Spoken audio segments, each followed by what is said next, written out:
Si una computadora nos tendría que describir, ¿cómo lo haría? Probablemente nuestra cuenta de correo electrónico y la cuenta de Facebook sería nuestro nombre, y los datos de geoposición serían nuestro apellido, y las distintas páginas que visitamos o que de alguna manera utilizamos en Internet serían parte de una gran memoria. Toda esta información hoy día se está copiando en una suerte de gran mar de datos, que de alguna manera hoy día está a disposición de un nuevo profesional denominado científico de los datos. Soy Maite Vizcarra y hoy en Umbrales vamos a conocer cómo es que estos científicos están utilizando nuestra información para generar tendencias y entender mejor nuestro comportamiento en la Internet.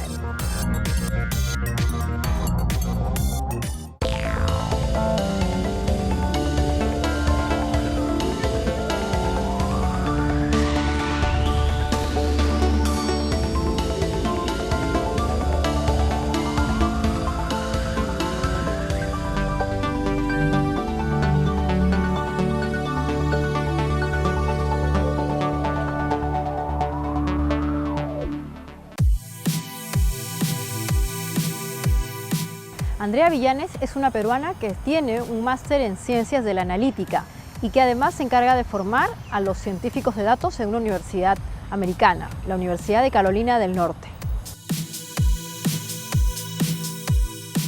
Bueno, yo me gradué de la Universidad Católica en Ingeniería Informática y ni bien me gradué de Ingeniería Informática, quería hacer una maestría. En ese entonces, en el 2008, comenzaba la primera maestría en Analytics, formando la primera generación de científicos de datos en Estados Unidos. Yo fui parte de la segunda promoción del Master Analytics en la Universidad de Carolina del Norte, en NC State, y es un programa muy intenso donde me dieron la base para poder manejar grandes cantidades de data y poder analizar diferentes modelos estadísticos.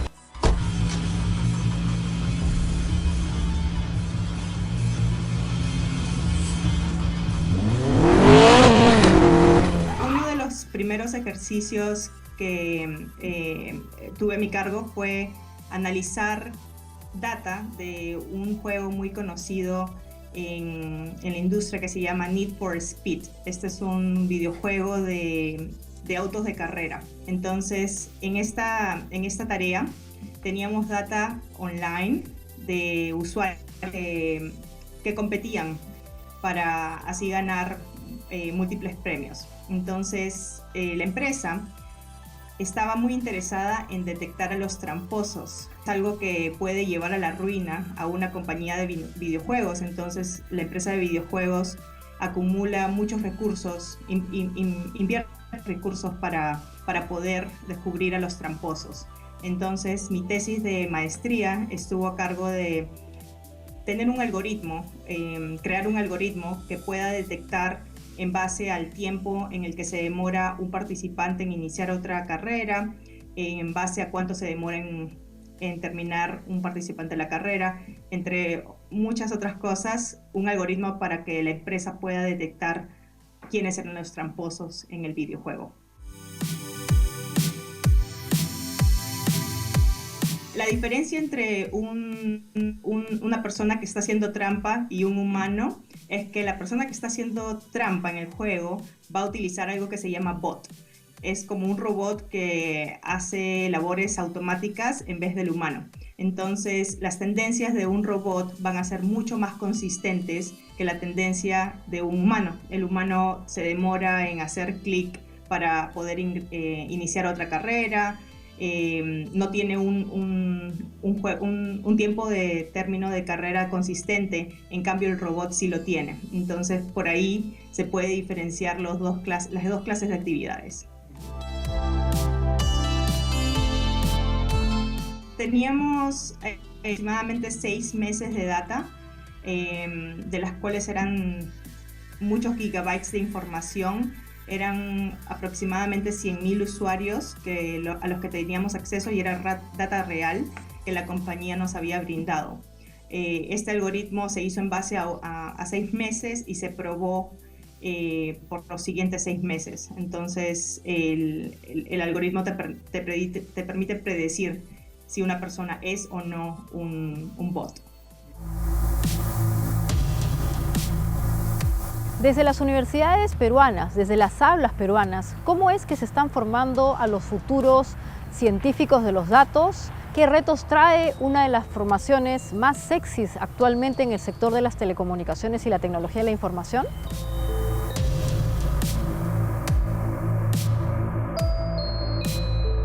Si analizamos la información digital, ha generado un aumento de volumen realmente dramático, ¿no? Estamos generando tanta información que hemos perdido prácticamente la cuenta de cuánta información se va produciendo diariamente. Se dice que en 2 días de información, en 2 días, perdón, se produce toda la información que se produjo desde el inicio de la humanidad hasta el año 2003, por ejemplo, ¿no? Y eso solamente en 2 días. ¿Cómo manejar ese volumen de la información?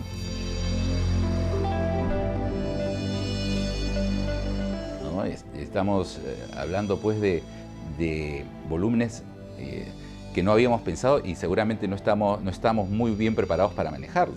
Pero no solamente el volumen es el problema, sino también es la variedad de la información que se produce. Antes estábamos acostumbrados a tratar de manejar información estructurada, o sea, datos que eran parte de bases de datos. Ahora tenemos información no estructurada.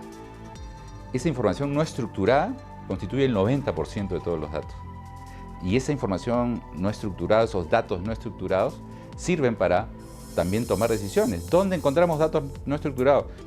En las conversaciones en las redes sociales, en los correos electrónicos, en los sensores que existen en los automóviles, las cámaras de televisión que graban secuencias de situaciones, los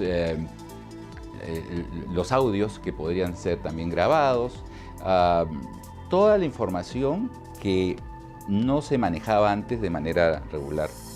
Entonces, para eso se necesitan también entonces nuevas competencias para poder interpretar y manejar esos datos. Y además, los datos no solamente han tenido un mayor volumen y tienen una mayor variedad, sino también se requiere manejarlos con mayor velocidad. Ya ese análisis de los datos del semestre pasado para ver qué tal estábamos, nos va a llevar al fracaso. Ahora se analizan los datos al momento, cómo estamos hoy día y qué tenemos que hacer para estar mejor mañana. Y para hacer eso necesitamos también manejar datos. Toda esta situación de volumen, de velocidad, de variedad de los datos, ha constituido lo que se llama Big Data.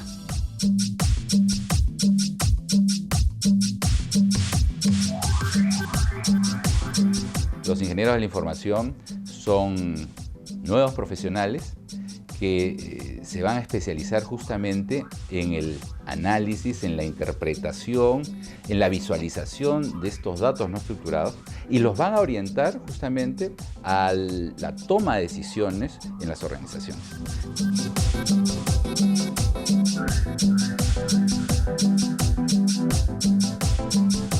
Michelle Rodríguez es la persona que tiene a su cargo el desarrollo de una carrera muy sofisticada, la Ingeniería de la Información en la Universidad del Pacífico. ¿Cómo es que ella está tratando de encontrar demanda y oferta respecto de los científicos de datos? Vamos a verlo ahora.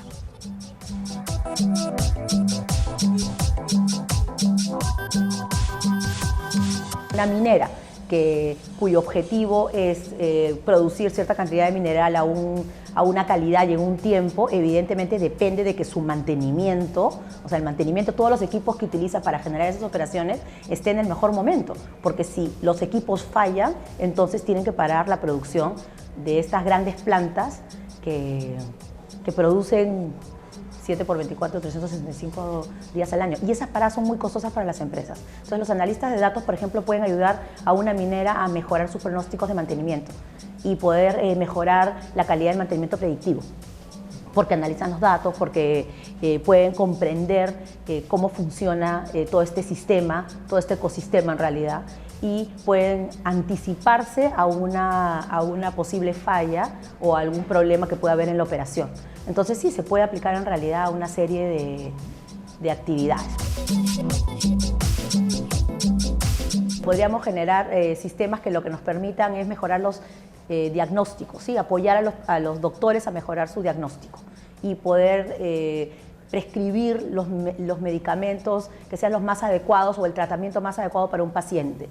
¿Y en qué se basa? Evidentemente el médico se basa en su conocimiento, se basa en todos los años de experiencia que tiene, pero también puede tener un soporte de una computadora en donde se han procesado previamente historias clínicas de miles de pacientes que han tenido síntomas similares, que han tenido enfermedades similares, que han tenido un efecto relacionado al uso de ciertos medicamentos y se puede analizar, por ejemplo, qué condiciones han tenido y cómo se han resuelto esos problemas.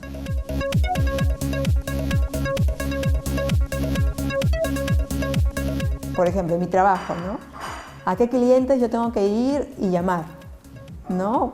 Cuando se atrasan o a quiénes tengo que ir y decirles, oye, págame, ¿no?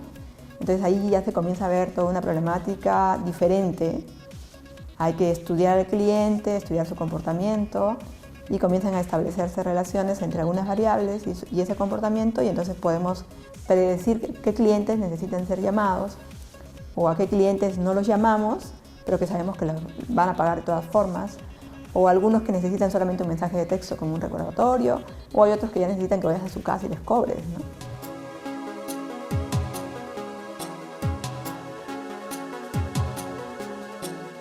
Las empresas que trabajan en cobranzas no es que tienen recursos infinitos, ¿no? Tienen recursos limitados y tienen que optimizar su uso.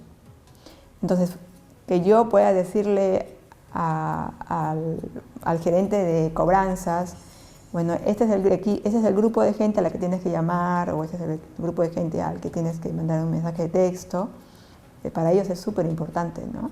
O sea, son varias piezas que se van armando y, digamos, antes el estadístico se quedaba en hacer el modelo. Un modelo es como, por decirte, encontrar variables, darles pesos y que esa suma de variables, o sí, puede ser como una suma de variables, te den una probabilidad de que esa persona va a pagar o no va a pagar, por decirte algo, ¿no?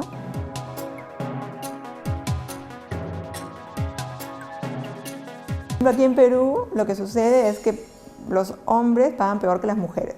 Los jóvenes entre 20 y 30 pareciera que también pagan peor que los mayores de 45. Entonces se van encontrando ese tipo de variables, ¿no?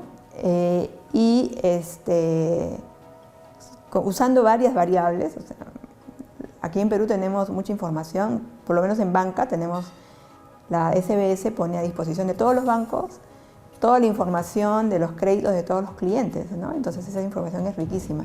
Se usa eso, se usan las variables demográficas y las variables también internas del propio banco. Se puede hacer una fórmula que te dice, sumando esta variable y con estos pesos, no sé, pues 2 veces el sexo, más una vez la edad, etcétera, por ejemplo, y te sale la probabilidad de que esa persona no te pague o de que te pague, ¿no? Dependiendo de lo que tú estés buscando.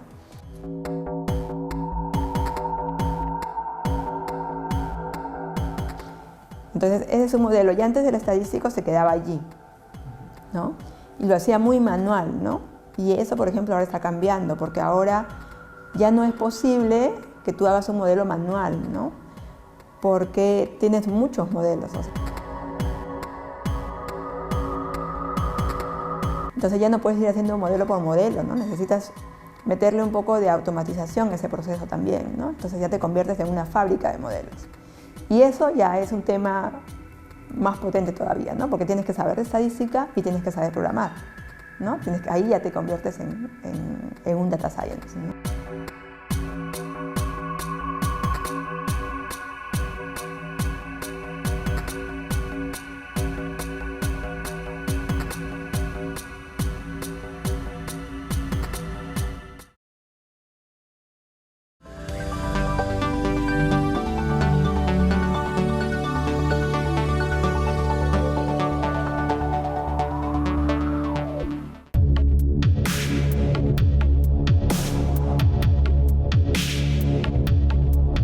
Para hacer investigación en temas crimen, ¿no?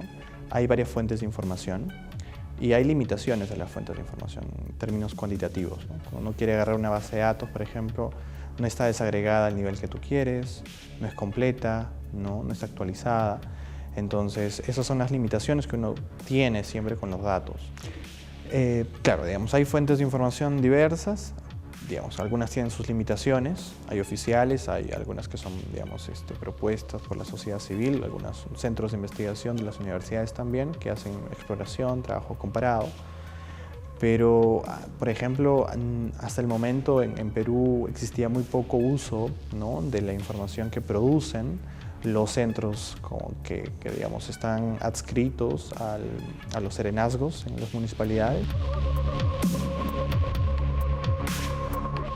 Las cámaras, la visualización de las cámaras, las llamadas telefónicas que ingresan de los vecinos, ¿no?, y los partes de los serenos. Entonces hay una información que en cada distrito, al menos de Lima metropolitana, vamos a poder encontrar que existe, ¿no?, y se almacena. Entonces, digamos que para una investigación de la maestría, yo lo que pude hacer es coger la base de datos de Lima Cercado, que es producida por el Centro de Control de Operaciones de la Municipalidad Metropolitana de Lima, para los 4 años de gestión anteriores.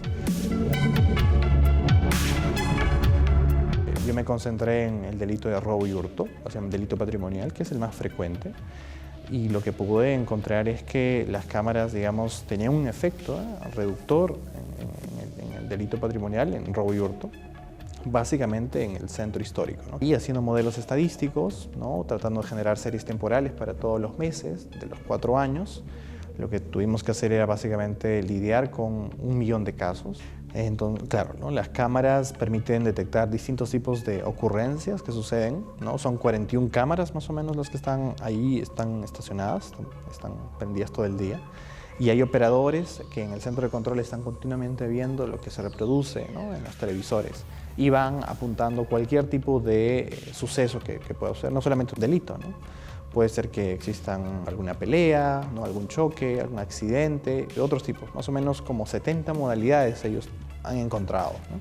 De esos, evidentemente, tenía que trabajar solamente con robo y hurto y tenía que buscar, encontrar datos, ¿no?, y ver, por ejemplo, felizmente se categorizaba al menos las horas, el lugar, ¿no? No está con coordenadas, pero al menos escrito. Y eso pues proponía algunas dificultades para analizar la información, ¿no? Ahí había que hacer un trabajo de limpieza de datos, tanto de manera manual como también usando un software, ¿no?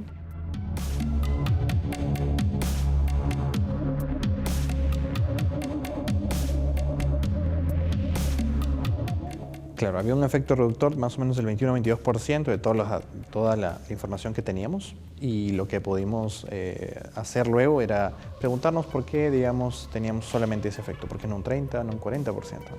Entonces lo que encontramos era que, por ejemplo, las cámaras estaban situadas en lugares donde había fibra óptica. Cuando uno hace un proyecto de inversión en seguridad ciudadana, lo hace pues con una óptica de proyectista que quiere reducir costos, ¿no?, abaratar costos. Entonces aprovecharon que había fibra óptica en los semáforos, ¿no?, que vinculaban todos los que están ahí en el perímetro de Lima Cercado, y pues pusieron las cámaras encima de los semáforos, y eso permitió evidentemente reducir los costos, pero pusieron cámaras donde no necesariamente se necesitaba, ¿no? Porque uno puede, si traslapa el mapa del delito, si quieres llamarlo así, de puntos calientes o hotspots, junto con el mapa de donde están ubicados los semáforos, uno va a poder encontrar que evidentemente no coinciden en todos, ¿no? Entonces, claro, era como poner cámaras donde usualmente no teníamos mucho robo y hurto, ¿no? Necesitábamos esa cámara 2 cuadras más adelante o 5 cuadras más atrás. Entonces, claro, era como buscar donde había luz, no donde necesariamente se te había perdido el objeto, ¿no?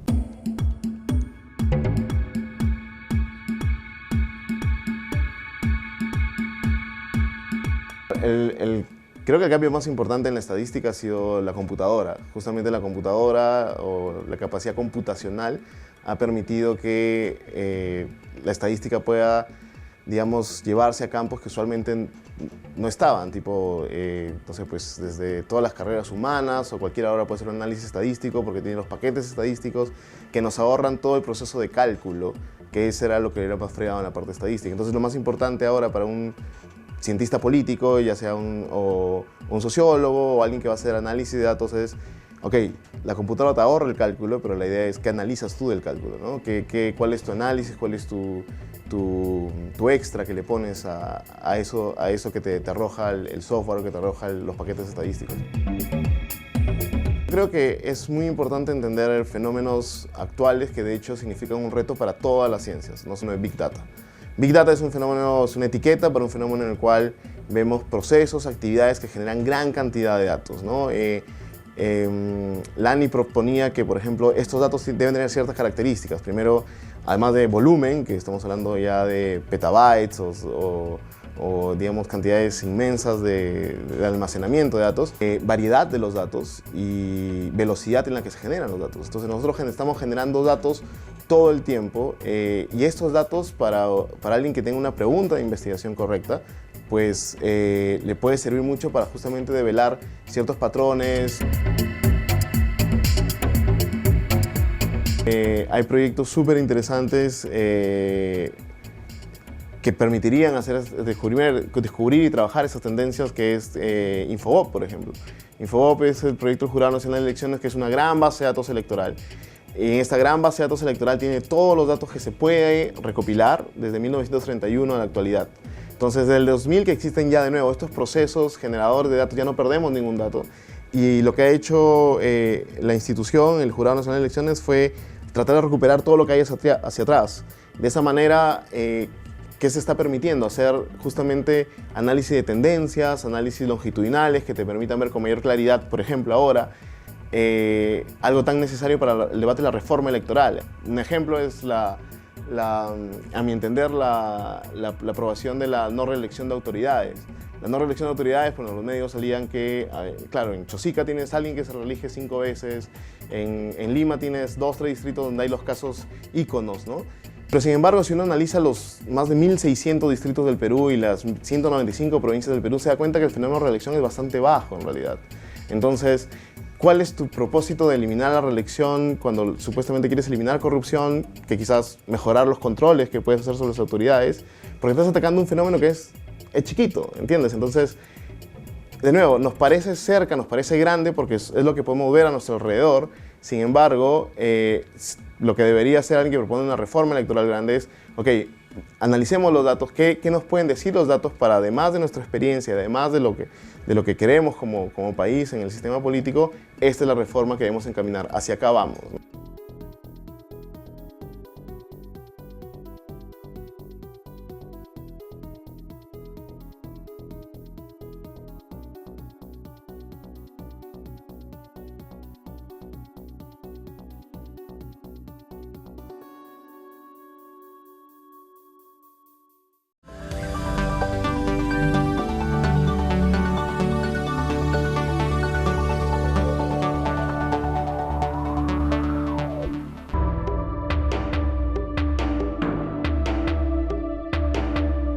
David Sulmón nos va a comentar cuál ha sido el tránsito que se está dando entre la profesión de estadístico y el del científico de datos.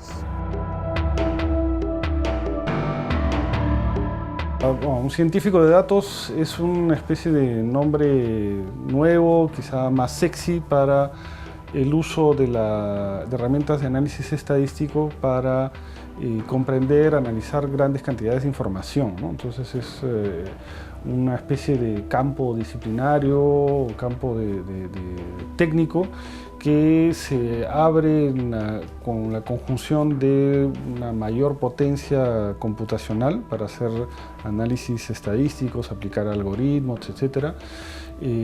Y una mayor abundancia de fuentes de datos disponibles a través de Internet o a través de distintos métodos de recolección de información, ¿no? Los datos no estructurados en situaciones como, por ejemplo, violación de derechos humanos, provienen de documentos policiales, atestados, noticias o informaciones. Corresponde al científico de datos organizar esta información, digitalizarla y después interpretarla. En el caso del Perú, esta ha sido una forma de uso, pero también se sigue haciendo este tipo de análisis para situaciones como, por ejemplo, violencia en Siria y otras partes del mundo. yo trabajé en la Comisión de la Verdad dirigiendo la unidad de análisis de información, que básicamente tenía como responsabilidad diseñar la metodología para recolectar los testimonios que recolectó la Comisión de la Verdad y posteriormente para analizarlos. Lo que se utilizó sí fue una serie de modelos computacionales y estadísticos para hacer las proyecciones de la estimación de víctimas, ¿no?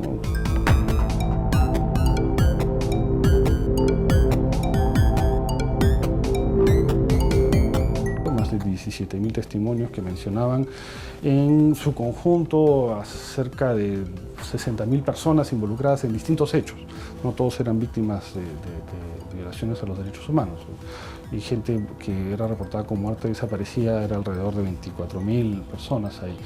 Eso se analizó con otras fuentes que existían previamente a la comisión, básicamente la Defensoría del Pueblo, que había registrado datos sobre desaparecidos, y expedientes que organizaron las organizaciones de derechos humanos sobre casos que ellos habían seguido en esos años.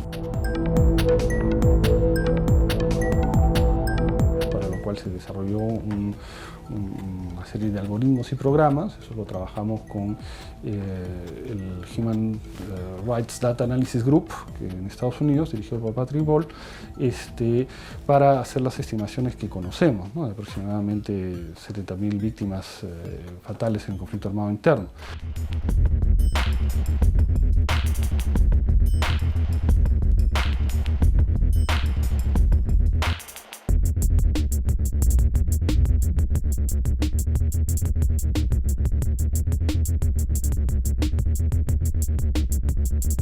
De hecho, este grupo de análisis de datos para derechos humanos que dirige Patrick Ball ha seguido trabajando en distintas partes del mundo, ¿no?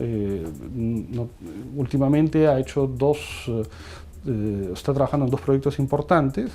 Uno es la estimación de las víctimas del conflicto en Siria, ¿no? Que ha colaborado en un reporte para la ONU para estimar cuántas víctimas hay en este conflicto en Siria, porque los reportajes, o sea, nadie está haciendo encuestas en Siria, porque no se puede, pero sí hay varias instituciones y varios organismos que van reportando lo que sucede, ¿no? Entonces, y lo van posteando en internet, ¿no?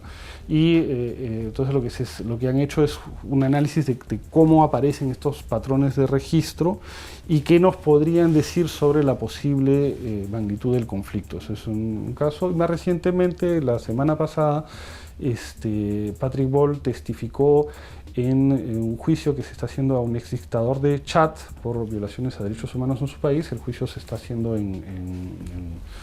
no me equivoco, es en Senegal, y ha presentado un análisis, por ejemplo, de las tasas de mortalidad en las prisiones del régimen chadiano, del régimen dictatorial de Chad,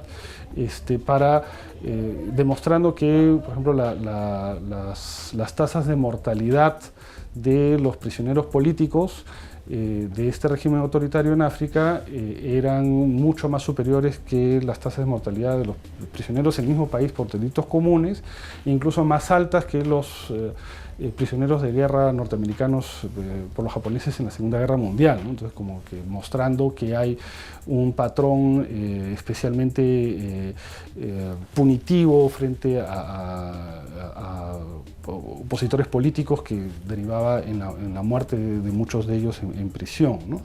Entonces, ese es un tipo de cosas que esta cuestión del data science, el data analysis, ¿no? La conjugación de acceder a fuentes de información, sistematizarlas, porque, o sea, el gran desafío es que uno puede decir, hay muchos datos, ¿no? Pero esos datos están desorganizados, hay que organizarlos de alguna manera, ¿no? Entonces, por ejemplo, este análisis que le contaba sobre el tema de Chad partía por analizar y procesar información de la policía de Chad, ¿no? De los reportes de la policía de Chad y cruzarlo con otra fuente.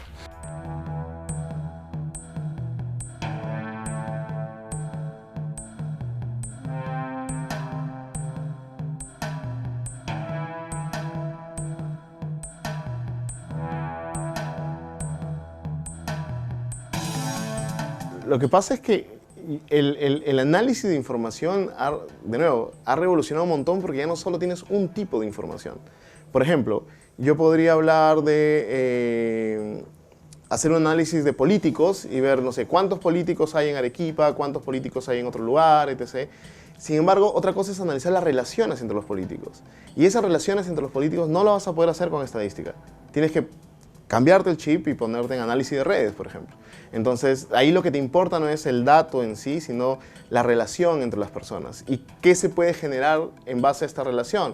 Es decir, quizás una persona que te parece o no suena en medios o no suele ser la que sale electa, etc., pero dentro de la configuración política tiene una posición muy importante en la red, que es la que es necesario que todos pasen por esta persona para llegar finalmente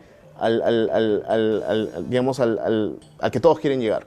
Entonces esta persona tiene un gran poder de betweenness, entonces, porque todos tienen que pasar por él. Entonces esta persona que podría pasar inadvertida en cualquier tipo de análisis, porque no ha sido electa, no tiene, no sé, pues cargos o simplemente su nombre no suena en medios, dentro de la red de un partido puede ser justamente bastante importante. Entonces el análisis de redes se utiliza mucho para también el tema de epidemias en Estados Unidos y otras cosas. Pero de nuevo, ahora lo que se necesita es ser bastante creativo para justamente poder manejar toda esta información.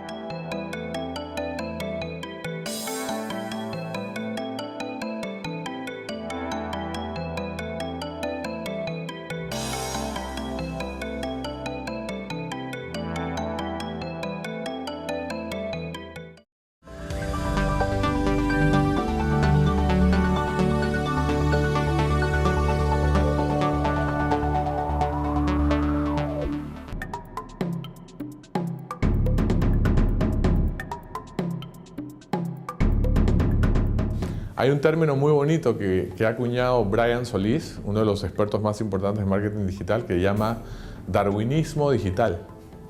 El darwinismo digital es un estado de falla del negocio cuando la tecnología y la sociedad avanzan más rápido que la capacidad de la empresa para adaptarse.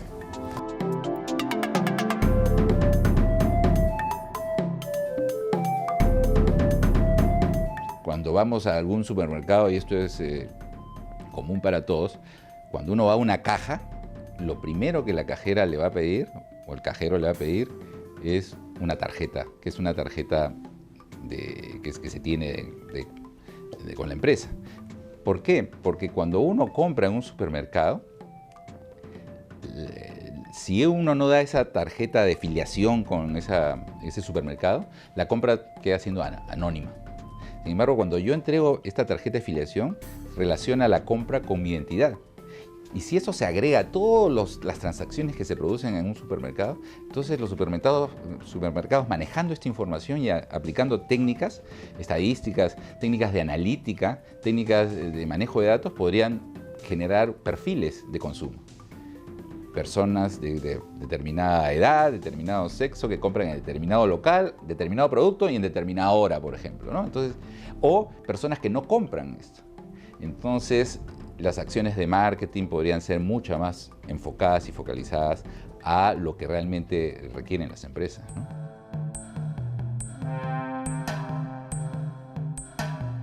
Ahora, el nivel de información que tienen las empresas no siempre es el mejor.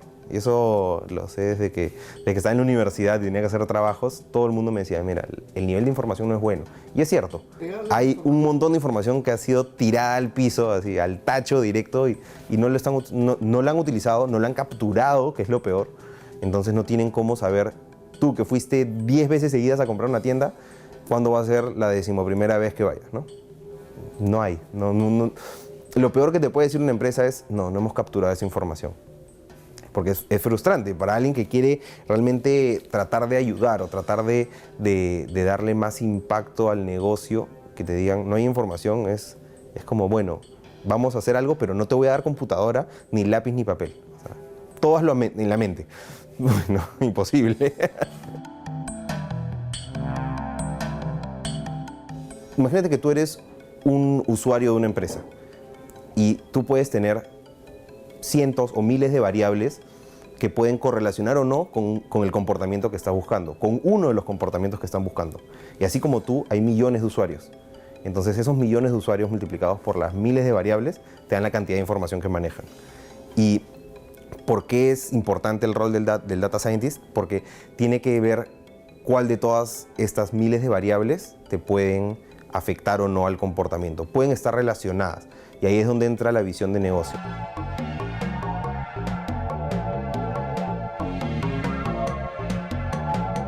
En la vida diaria nosotros generamos enormes volúmenes de información todos los días y esa información reside en algún lugar, hoy reside en la nube y todo ese cúmulo de información es la que nosotros llamamos Big Data.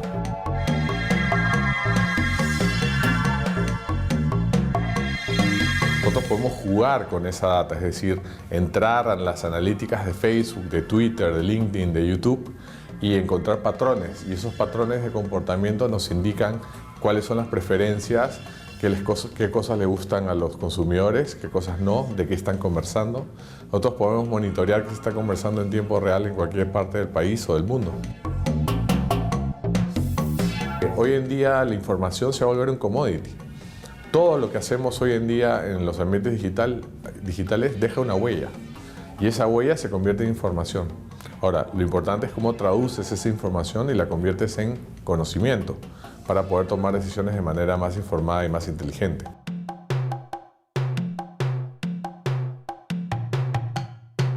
Mira, un dato así súper conocido es el de Netflix.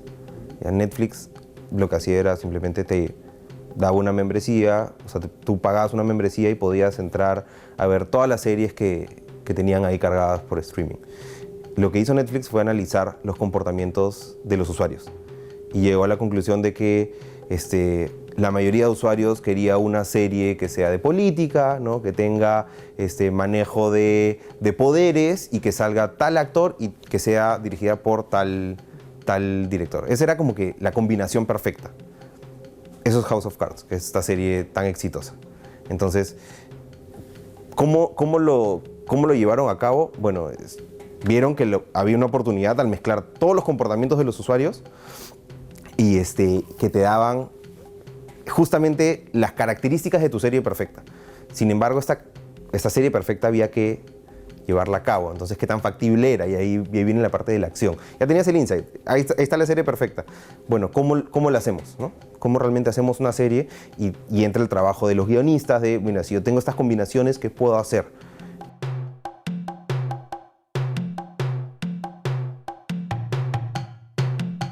Perú es uno de los países que más usa Facebook en el mundo. O sea, creo que tenemos 15 millones y medio de internautas y de esos 15 millones y medio, 15 millones usan Facebook. Entonces las marcas tienen que aprovechar esa oportunidad que les brinda la tecnología porque gracias a la fortaleza de la nube, donde las capacidades de almacenamiento y procesamiento son tan vastas, prácticamente ilimitadas, nosotros podemos entrar y trabajar con esa Big Data y explotarla desde distintas partes. A ese tipo de trabajo se le llama Business Intelligence. Hay herramientas muy avanzadas que sí te hacen una interpretación semántica del sentimiento, ¿no? Ellos pueden medir el sentimiento, pero estas son herramientas computacionales que tienen que ser entrenadas. Son robots que son tontos al comienzo. Entonces, y es más, para cada idioma la semántica se maneja de forma distinta. Entonces, hay software muy avanzado que tú lo tienes que entrenar que puede ser capaz de medir el sentimiento. Y nosotros trabajamos con dos tipos de data estructurada y data no estructurada. Las conversaciones, por ejemplo, los sentimientos, los emojis, no son data estructurada, son data no estructurada. Entonces nosotros tenemos que medir cuantitativa y cualitativamente. Tratar de medir el sentimiento no es algo que todavía puedas confiar 100% a las máquinas. Entonces sí hacemos nosotros un trabajo de análisis post por post, tweet por tweet, conversación por conversación, para que nuestro cliente reciba la mejor información posible, ¿no? Las redes sociales y las empresas comienzan a utilizar una cierta inteligencia que antes solamente se escuchaba, porque a partir del momento que tú abres la puerta de una red social es imposible cerrarla, ¿no? A partir del momento que una empresa pone una página dentro de Facebook o de Twitter o Instagram o LinkedIn, no tienes cómo volver atrás y decir, no, me da mucho trabajo y mejor cerrarla, porque es el canal de comunicación actual.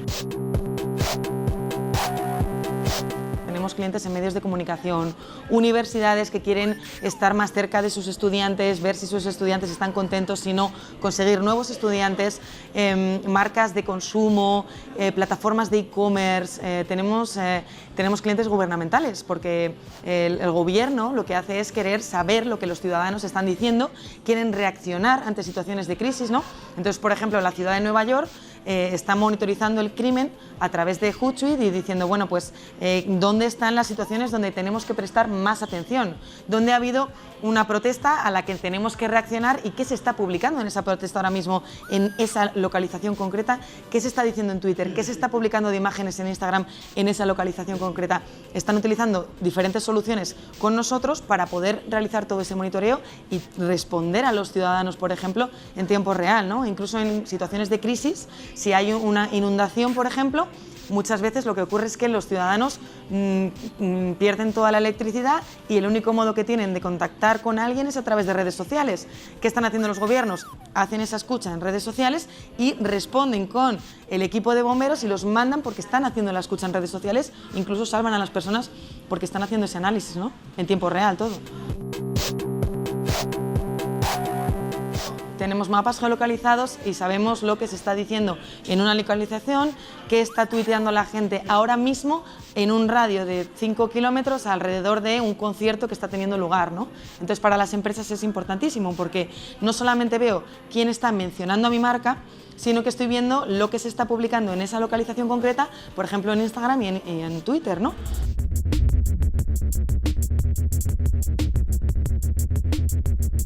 Si hablamos, por ejemplo, que las personas generan videos, cada vez la gente más se comunica de una manera visual.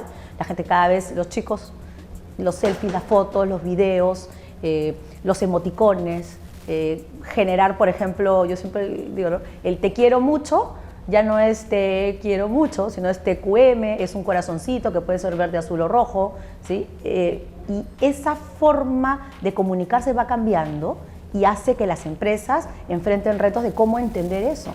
¿Sí? No puedo tener a miles de personas analizando esos datos, necesito generar herramientas más sofisticadas que me permitan entender los sentimientos de las personas. Si los clientes están contentos con mi empresa, si los clientes están molestos, por ejemplo, cuando llaman a un call center y se quejan y empiezan a levantar la voz y a modular la voz, existe software que lo que hace es mide esos cambios abruptos en la voz y genera un análisis de sentimiento en donde yo puedo decirte con cierta probabilidad que ese cliente está muy molesto y que su probabilidad de irse de esa empresa es bien alta.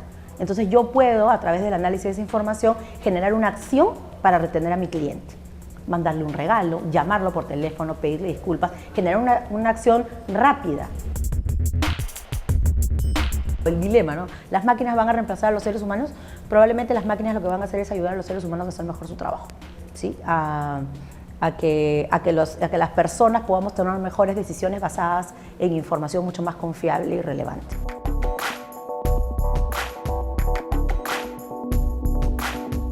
La matemática es la base de toda la carrera del Data Scientist. Para entender los modelos que se van a utilizar, la matemática es una habilidad muy grande para esta carrera, pero también lo son otras habilidades como, por ejemplo, la programación. Sin programación no se puede hacer todo este análisis efectivamente. Y otras técnicas como los que nosotros le llamamos soft skills, las habilidades que requieren trabajar con otras personas en un equipo, comunicar ideas en una manera sencilla, entre otras. El año pasado, en el 2015, todos los estudiantes, 100% de los estudiantes, 86 estudiantes, se graduaron con un promedio de 3 ofertas de trabajo antes de la graduación. El promedio del sueldo fue $90,000 al año y este tenía un rango desde los $70,000 hasta más de los $120,000 anuales. Hay muchísima demanda por los data scientists. incluso para tener un sitio para estudiar la maestría de Analytics en NC State, tenemos un aproximado de 1000 postulantes para 100 puestos. Entonces, solamente una demanda de trabajo para los data scientists, sino una demanda para entrenar a los data scientists. Entonces, esto es una carrera muy, muy, muy de moda en este momento.